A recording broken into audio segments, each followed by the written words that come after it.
il a écrit un texte dessus, il ne se réfère même pas à ce texte. Effectivement. Donc finalement, qu'est-ce qui se passe pour rebondir, pour terminer? Vous m'avez dit, ouais, s'il n'y a pas un jupitérien qui connaît un peu le sujet, comme on dit, quand le chat n'est pas là, Les souris dansent. voilà. S'il n'y a pas, si dans un certain milieu, imaginez par exemple que moi je ne sois pas entré dans le milieu astrologique. Est-ce que vous croyez que le milieu astrologique aurait évolué de la même manière? Peut-être de manière différente. Hein. Très différente. Il y a des tas de choses qui n'auraient pas eu lieu. Par exemple, comment se fait-il qu'entre 54 et 74, il n'y a pas eu un seul congrès d'astrologie? Ils en ont parlé, ils ont voulu, etc. À un moment donné, il semble que André Barbeau ait renoncé à son côté social.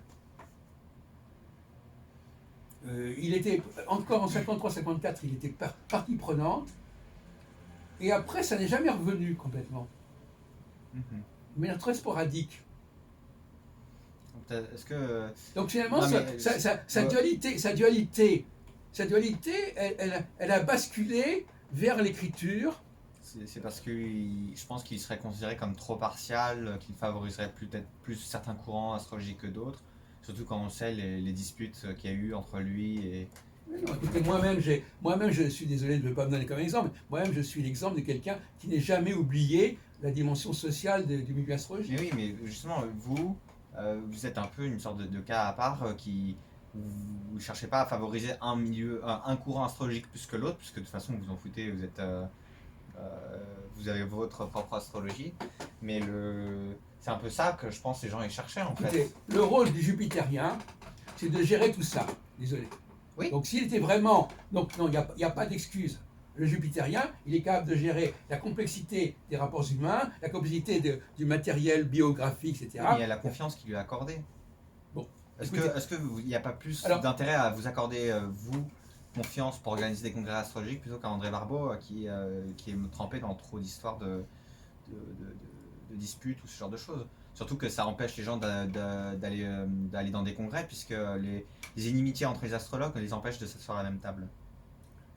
écoutez, alors là, vous êtes en train d'asséner des vérités, tout d'un coup comme ça, en dernière instance, là, vous nous assénez ce genre de vérité que d'ailleurs Yves Lenoble a développé dans son article de manière tout à fait discutable. Mais moi justement, mon défi, ça a toujours été de faire cohabiter tout le monde. Oui. Je n'ai jamais eu d'exclusive, j'ai toujours fait obliger les gens à discuter entre eux. C'est ce que je dis. Parce que les gens vous font plus confiance pour Eh ben non, organiser des colloques. Oui, mais c'est pour ça que les gens ils la sont venus question, voir en c'est que 2004. sa dimension jupitérienne, elle est moins, il vit moins cette dialectique que moi dans sa vie. C'est tout, il y a quelque chose qui a dysfonctionné. Il était parti pour ça. Vous vous rendez compte? En 54, il avait obtenu d'être président de la Fédération française d'astrologie. Entre parenthèses, quand Yves Lenoble parle en 84 de la création de la Fédération francophone d'astrologie, il ne dit même pas un mot de l'existence de la Fédération française d'astrologie de 54. Encore une lacune énorme. Je veux dire, mais on n'en finit pas. C'est des trésors. C'est la pêche miraculeuse avec lui. Il n'y a pas un truc où il oublie. Alors, il dit création de la FFA. Ou à un autre moment, il dit, en disant, ah oui, maintenant, c'est le rôle de la Fédération de l'astrologie de l'Europe du Sud, la FAS. J'ai fait un truc aujourd'hui en me disant, mais mon vieux, en 79, on avait créé la Fédération internationale méditerranéenne d'astrologie. Il ne le sait même pas. Il ne sait même pas qu'on a créé ça. Et on a organisé un congrès à Athènes, on a fait venir des Grecs, etc., et des Israéliens, etc. Donc c'est une catastrophe, cet article. Moi, je crois que la moindre des choses, c'est qu'il le retire, cet article, complètement, qu'on n'en parle plus, parce que c'est une honte. Bon, j'espère que c'est ce qu'il fera. Bon, cela dit, je ne vais pas enlever mes vidéos pour autant, hein, excusez-moi. Probablement pas, à moins que, je ne sais pas. Mais, donc, il parle d'une fédération française de FFA. Et lorsqu'il y a un cas intéressant aussi, c'est le cas de la SAF. Parce qu'il dit à un moment donné, le CIA avait décidé de s'appeler SAF. Sauf que la SAF, elle existait. elle avait organisé le congrès de 1937, etc. Alors, est-ce que vous savez que Paul Colombet, enfin, là, on rentre dans les détails, Paul Colombet, dans le numéro de Trigone, ça va vous amuser, ça. Dans le numéro de Trigone d'avril 75, qu'est-ce qu'il écrit? Le premier paragraphe. Il nous faudra bientôt nous habituer à remplacer le sigle CIA par celui d'UFA, puisque la dénomination Union Française d'Astrologie sera vraisemblablement adoptée par le prochaine Assemblée Générale. Bon. Alors, il ne parle pas de la SAF. Et l'UFA, vous savez ce que c'est que l'UFA? C'est l'association créée par Léon Lasson. D'accord. Donc, on veut parler de généalogie, etc. Donc, finalement, c'est assez curieux. Le CIA, j'étais là à cette époque-là, le CIA hésitait entre l'UFA, qui était le nom d'une association qui existait encore en 1939, et la SAF, qui est une association qui existait également, etc. Et même en plus, en 1953, le congrès était organisé, la Fédération française d'astrologie qui a été fondée à la suite du congrès de 1953, comprenait le collège astrologique, la SAF et le CIA. Alors, en quel honneur le CIA, 20 ans plus tard, aurait-il choisi de prendre le nom de SAF, qui est une autre association? Donc, voyez-vous, ils ne se rendent même pas compte, le NOC, quand il parle de l'histoire de SAF, ils ne se rendent même pas compte des implications que ça représente. Barbeau avait été le président de cet ensemble des trois associations.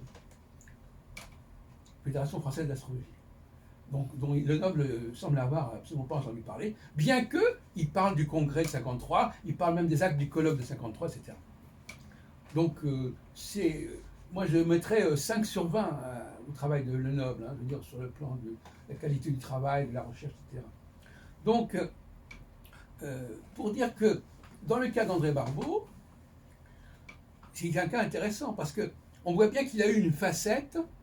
Il semblerait que l'histoire de Staline, il y a un moment donné où quelque part la dimension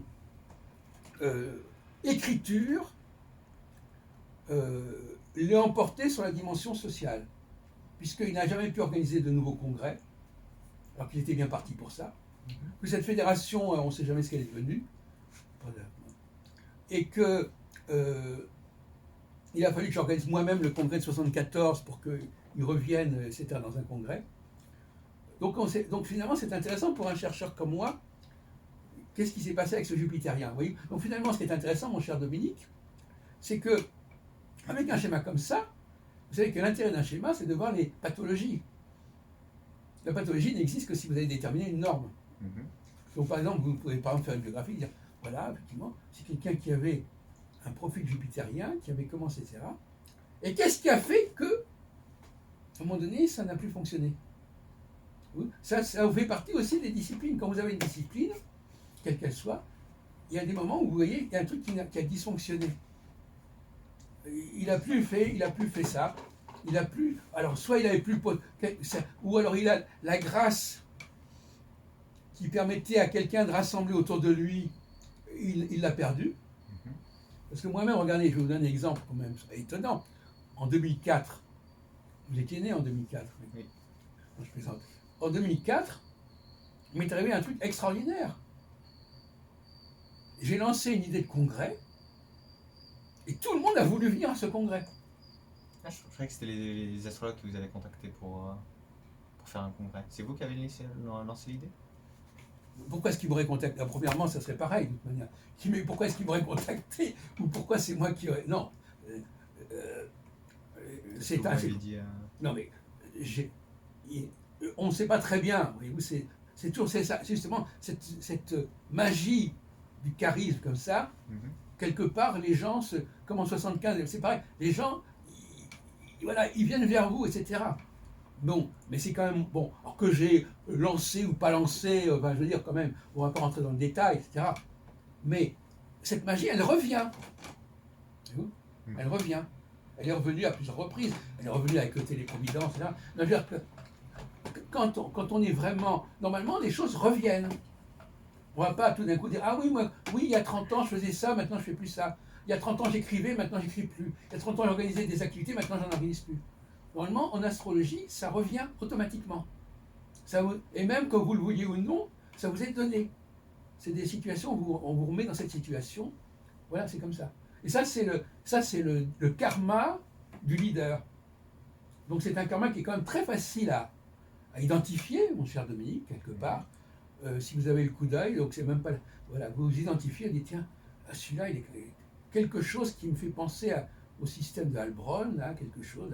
Hein, bon. Et vous avez des exemples, effectivement, de... Regardez, prenons le cas de Churchill, par exemple. Il a eu le prix Nobel pour ses écrits, vous vous rendez compte? C'est incroyable quand on y pense. Un homme politique qui obtient le prix Nobel de littérature. Oui. Et même De Gaulle, il a écrit des mémoires remarquables. Donc voyez-vous, et on pourrait donner des tas d'exemples, même par exemple Alain Perfit, on va dire, il y a des gens comme ça qui, tout en ayant une activité d'organisateur, de leader, ont également, prenons par exemple le cas de Weizmann. Vous ne connaissez peut-être pas Weizmann, c'est le premier président de l'État d'Israël. D'accord. Il s'est imposé comme chercheur en chimie. D'accord. Et c'est parce qu'il avait découvert un truc chimique que l'Angleterre lui a fait des facilités au niveau politique. Encore plus compliqué que ça, voyez-vous. Donc finalement, voyez-vous, c'est qu'en fin de compte, ce sont des gens qui ont une double personnalité. Hein, qui sont... Une double casquette, hein. Ils ont une double personnalité, ils sont... oui, casquette, mais pas seulement, parce que c'était seulement une casquette, bon, les casquettes, on peut en changer, mais ils ont une double personnalité, et c'est très déconcertant. Même, par exemple, pour les femmes avec qui ils vivent. En fait, alors, je ne sais pas, vous, par exemple, vous, Dominique, si vous pensez que vous êtes voué à être... c'est très un peu tôt pour se le demander. Mais est-ce que vous pensez que vous avez des possibilités d'être tôt ou tard labellisé comme jupitérien au sens où je l'ai défini? Mais c'est... Voyez-vous, donc finalement, moi je vous répondrai. Voilà, consultation, on vient voir l'astrologue, et on veut savoir si on est ceci ou pas. Et vous donne le certificat, oui, en effet, je fais une recherche, oui, apparemment, d'après ce que je vois, votre comportement, vos événements, etc., oui, en effet, vous êtes bien, etc. Et à ce moment-là, c'est un label qui peut être extrêmement intéressant, parce que ça vous ouvre des portes, ça donne une caution à votre comportement, et on peut même imaginer des sociétés qui disent, nous recrutons des jupitériens, etc., qui sont correctement labellisés pour nos sociétés, parce que, mon cher Dominique, il y a une différence entre mettre un jupitérien et quelqu'un qui n'est pas jupitérien dans une société, dans un groupe. Il ne va pas se passer les mêmes choses. Je crois que c'est la question que je vous avais posée tout à l'heure. Excusez-moi, oui. Que a priori, ce que vous semblez dire, c'est que quand une personne se retrouve dans une situation de pouvoir, c'est qu'elle était destinée à être dans cette situation de pouvoir et donc qu'elle était jupitérienne. Il faut pas dire n'importe quoi. On peut très bien... Non, là, vous dites n'importe quoi, là. On peut très bien être élu par le biais des élections ou n'importe quoi. C'est pas le problème, ça. Oui. Il y a des tas de façons de fabriquer. Au contraire, on est tas de manières actuellement de fabriquer des leaders qui n'en sont pas. Est-ce que Macron est un vrai jupitérien, par exemple? C'est pas du tout certain. Non, mais non, attendez, il faut bien comprendre que tout ce qui est dans le domaine juridique, notamment le droit constitutionnel, c'est une sorte de pseudo-astrologie. D'accord. C'est-à-dire qu'on fixe des dates complètement fictives, on élit des gens parce qu'il faut faire... Mais si Macron a été élu, c'est pas justement par charisme, hein, parce qu'il maîtrisait les outils des médias et qu'il a réussi à se faire suffisamment bien voir pour recueillir la majorité des suffrages. Oui, mais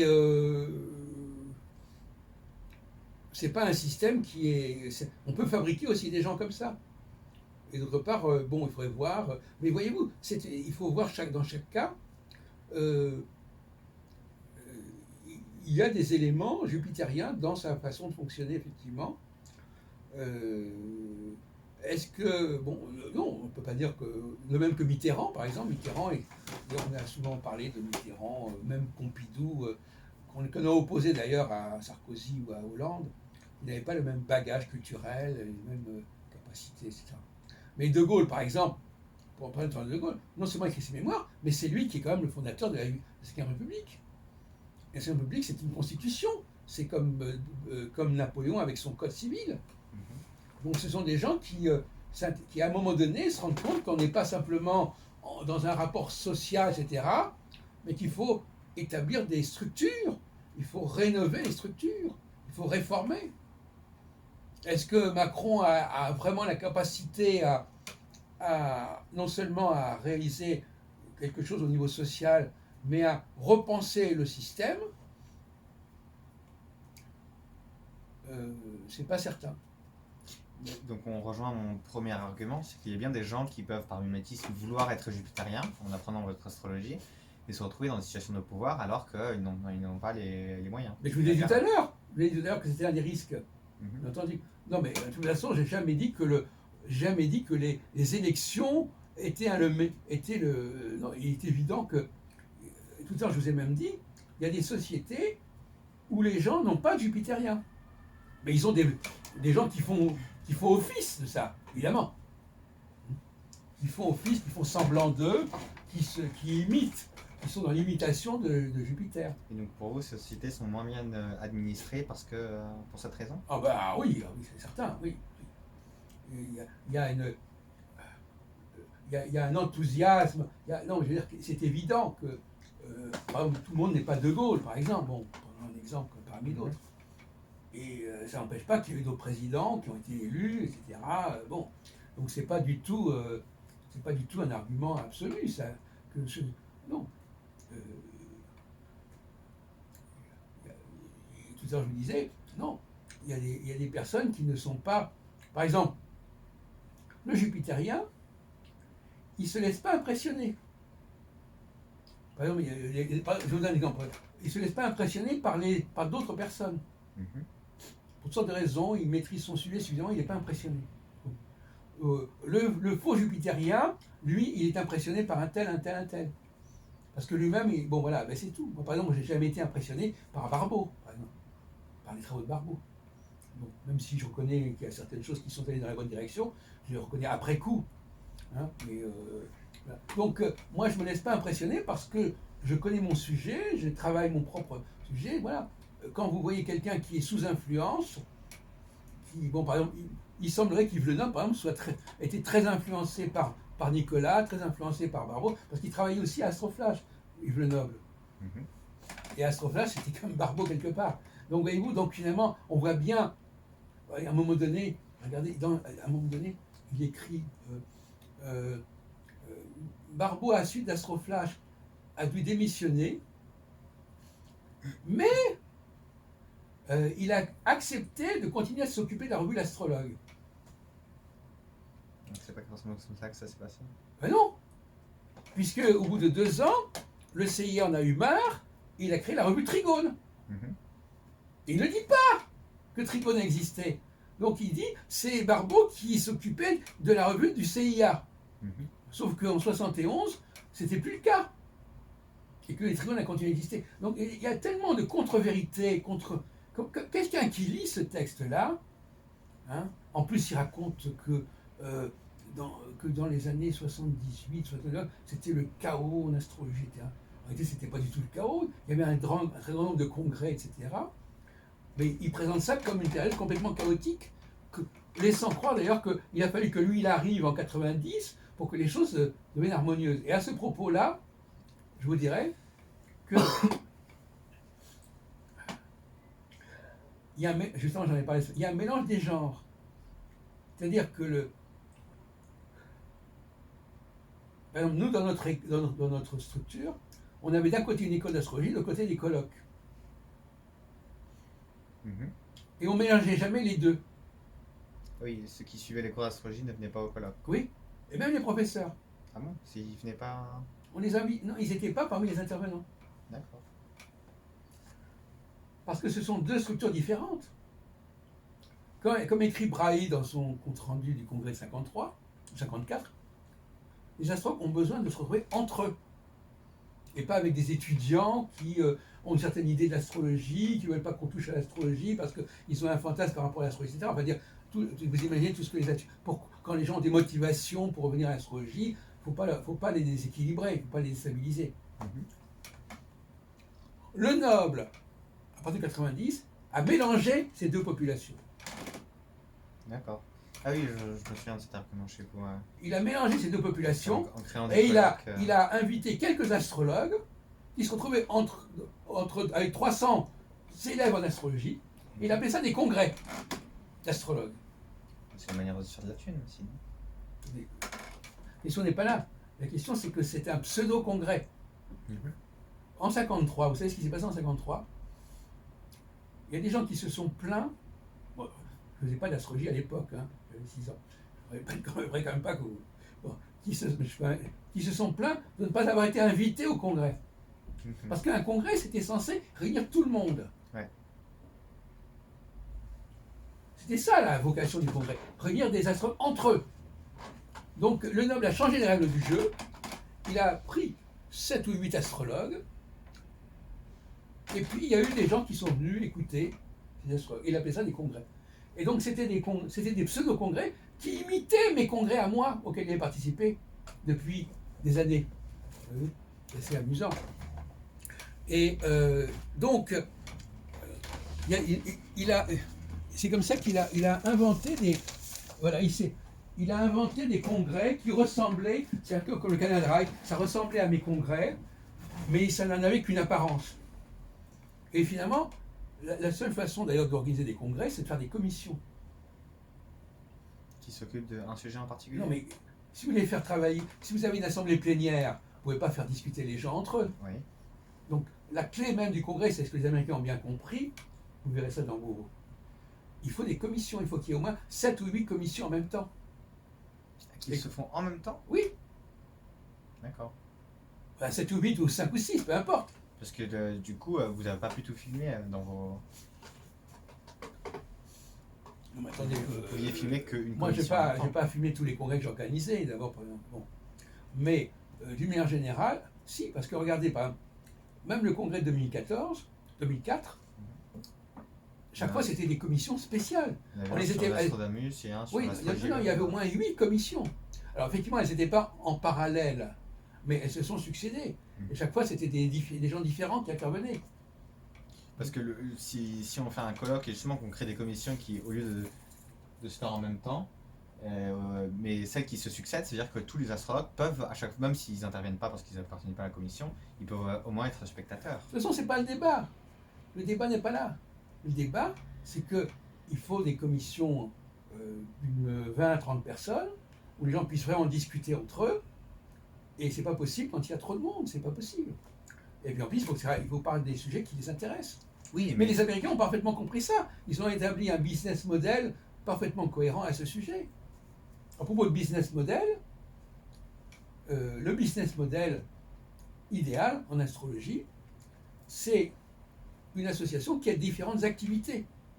Certaines rapportant de l'argent, d'autres non. Et que celles qui rapportent de l'argent permettent de payer celles qui ne rapportent pas d'argent. Et bien ce business model, il n'est pas respecté non plus. En France. Par exemple, les enseignants en astrologie ne permettent pas de retirer de l'argent pour organiser des congrès. C'est ce que vous m'avez dit l'autre fois, qu'il y a certains travaux qui mériteraient d'être rémunérés par l'ensemble des astrologues. Oui, mais là, je vais encore plus loin, puisque justement, le noble, il a fait ce problème-là. Il a utilisé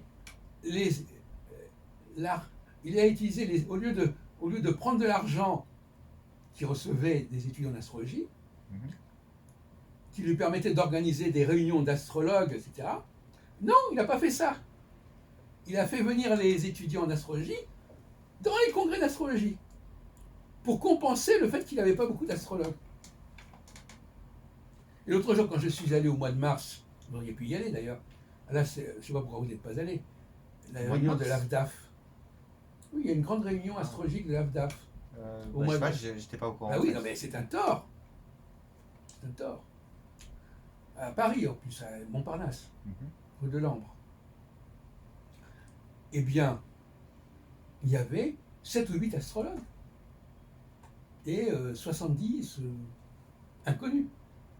À telle enseigne que moi, j'en suis arrivé à dire que si on n'est pas dans le guide astrologique, on n'a pas à aller au congrès.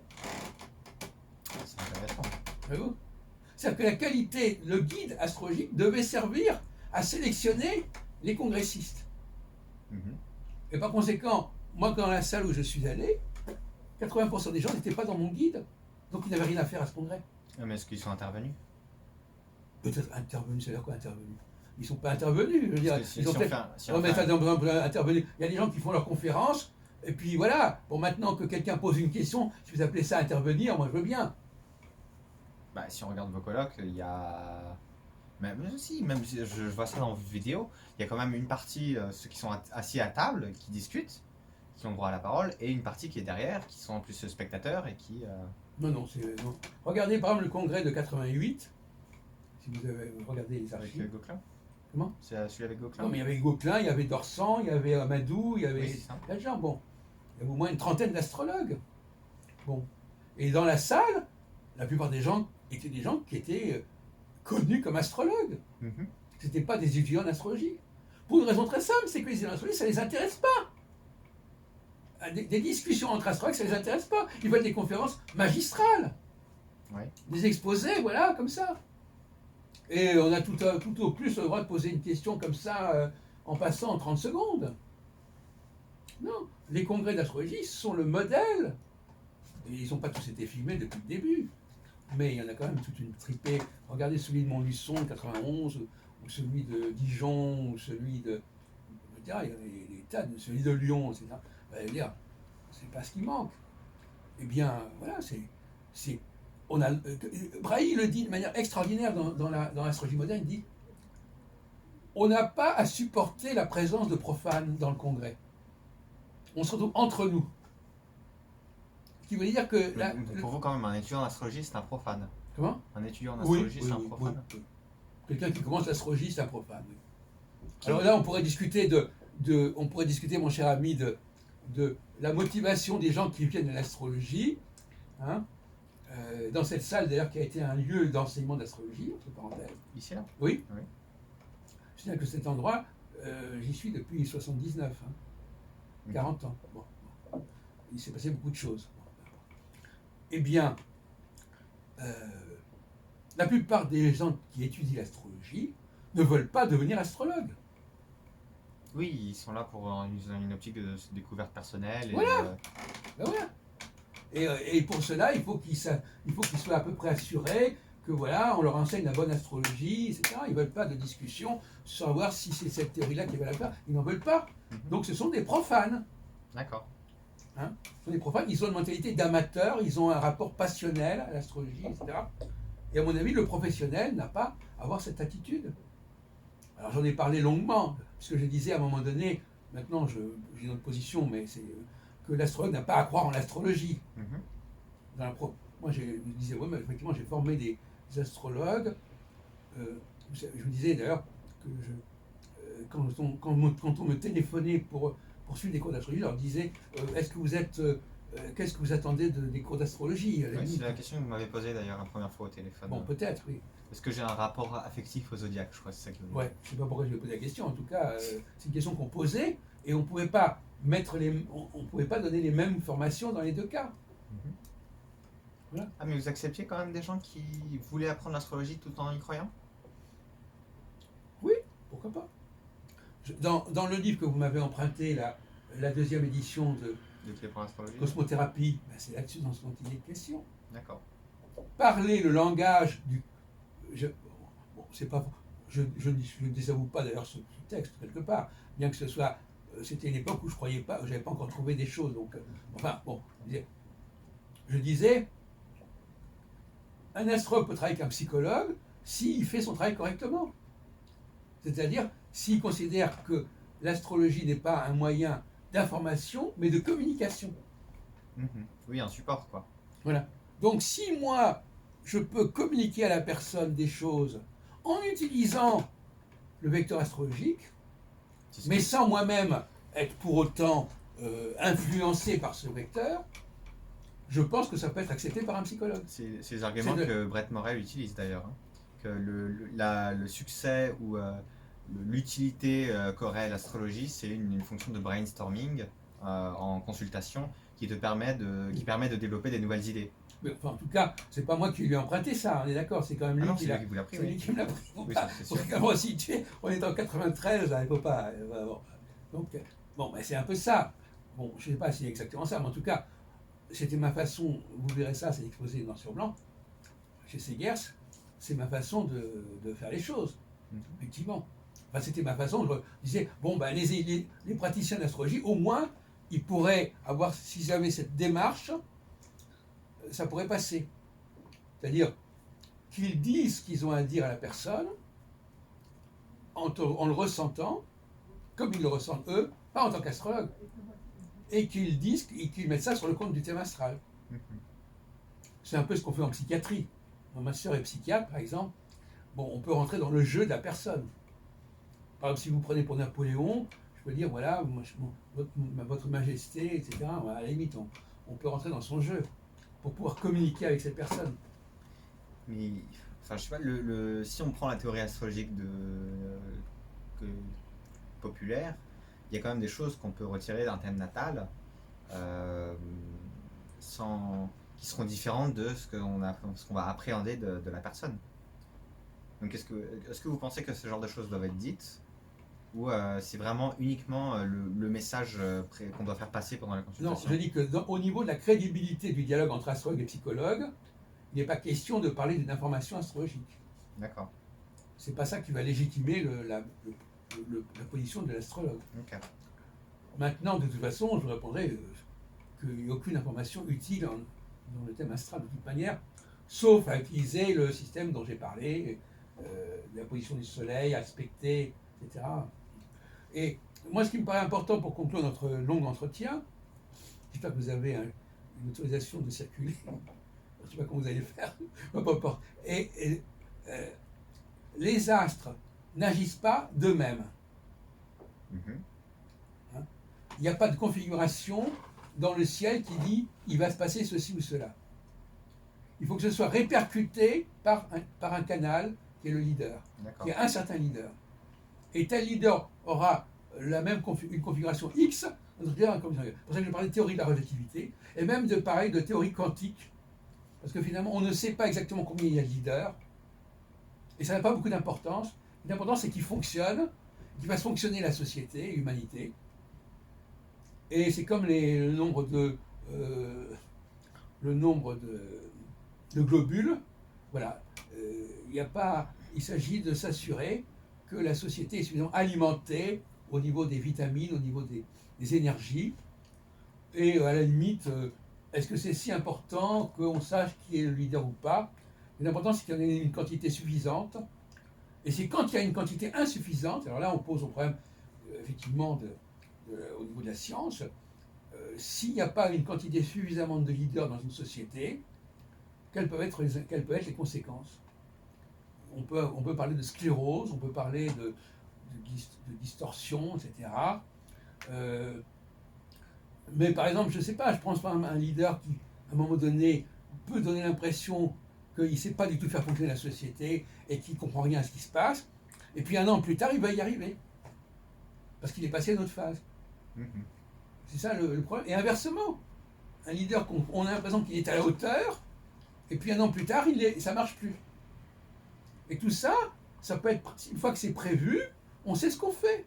On sait que tel leader va réagir de telle manière, que ça va fonctionner autour de lui de telle façon, et que ça va durer tant de temps. Et vous voyez bien que le droit constitutionnel, parce que moi j'ai commencé ma carrière universitaire par le droit constitutionnel, c'est une sorte de pseudo-astrologie, où on détermine des manières de créer du leader, des manières de déterminer le temps du leader, sans connaître l'astrologie, et ça donne rien d'intéressant. Et c'est ce que j'appelle l'anthropocène, justement. L'anthropocène, c'est l'homme qui s'imagine qu'il peut lui-même fabriquer des leaders, fabriquer du temps, déterminer le temps, etc. Et l'anthropocène d'un côté, de l'autre côté, la conception de l'univers, nature, etc. Et entre les deux, la nouvelle théologie, la théologie, c'est-à-dire d'un dieu, d'un dieu de l'extraterrestre, comme vous voulez, qui aurait instauré tout un système dans lequel nous fonctionnons et qui est celui de l'astrologie. Ok. Voilà, je vous remercie. De rien. J'espère que je ne suis pas